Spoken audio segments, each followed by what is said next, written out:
আমি জানি তুমি ভিডিওটা দেখবে না, তুমি চলে যাবে কারণ শয়তান তোমাকে এই ভিডিওটা দেখে দেবে না। আর যদি তুমি দাঁড়াও তাহলে আমি বুঝবো তোমার মন এখনো উন্মুক্ত রয়েছে। আমি মুসা, তোমার জন্য একটি সংবাদ নিয়ে এসেছি যা শোনা তোমার খুব দরকার। থামো আমার ছেলেমেয়েরা, স্ক্রোল করো না। হ্যাঁ তুমি, এই ভিডিওটি তোমার জন্যই। যদি তুমি এটি দেখছো তবে বুঝে নাও তুমি এখানে কোনো ভুল করে আসোনি। ঈশ্বর তোমাকে এখানে থামিয়েছেন কারণ আজ তোমার একটি বিশেষ বার্তা শোনা প্রয়োজন। অনেকেই এই ভিডিওটি দেখে এড়িয়ে চলে যাবে, কিন্তু তুমি রয়ে গেছো, আর এটাই সেই সংকেত। মহাবিশ্ব তোমাকে কিছু বলতে চাইছে। একটু শান্ত হয়ে শোনো। ভগবান, ঈশ্বর, আল্লাহ সব দেখছেন তোমার পরিশ্রম, তোমার কষ্ট, এমনকি সেই রাতগুলো যখন তুমি চুপচাপ কেঁদে সবকিছু ভগবানের ওপর ছেড়ে দিয়েছিলে।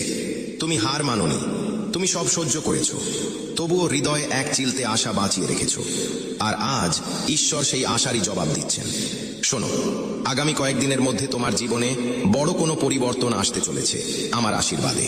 হয়তো হঠাৎ কোনো সুখবর আসবে, থেমে থাকা কাজগুলো ধীরে ধীরে সচল হতে শুরু করবে, আর্থিক উন্নতির পথও প্রশস্ত হবে, বাড়ির অশান্তি ও মানসিক চাপ কমবে, পরিবারে ভালোবাসা ও শান্তি বৃদ্ধি পাবে।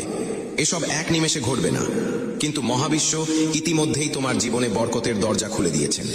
শুধু একটা কথা মনে রেখো, ভয় পেও না, সন্দেহ করো না।